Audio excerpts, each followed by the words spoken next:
Жасы бірдегі немесе екідегі бөпелерге ағылшынды қалай үйрете бастауға болады? Ең бастысы no pressure. Бөпеңізге осы уақытқа дейін ағылшынша сөйлеп жүрмеген болсаңыз, онда тадам деп 80-90% уақытта ағылшынша сөйлеп кетуге болмайды. Ағылшынды жайлап енгізуге тырысыңыз. Сонымен ағылшынды күнделікті өмірге қалай қосуға болады?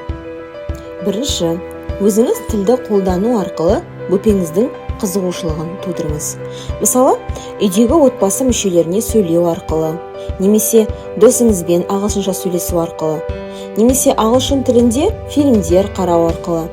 Бұл жерде негізгі басты мақсат ол балаға сіз тілді пайдаланатыныңызды көрсету.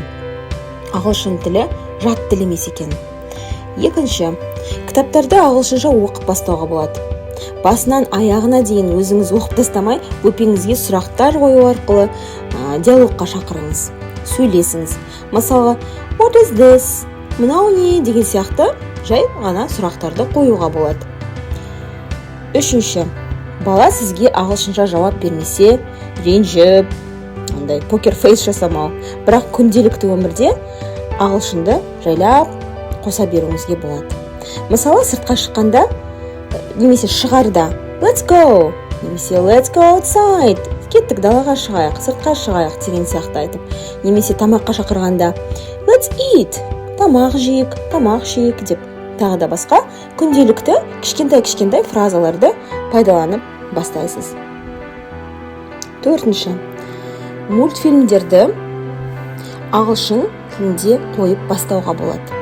Егер балаңызға анда-санда мультфильм көрсететін болсаңыз, мысалға, тек қана ағылшын тілінде. Басында бала қарсы болуы мүмкін. Сол қарсылық кезінде жылатып, жоқ, ағылшынша ғана көреміз деп айтудың да керегі жоқ.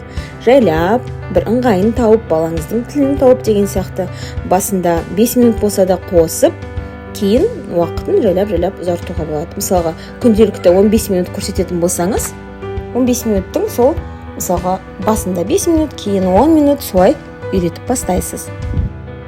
Келесі, ойнағанда ағылшынды көбірек қолдана бастаңыз. Бала ойнағанды жақсы көреді, әр бала.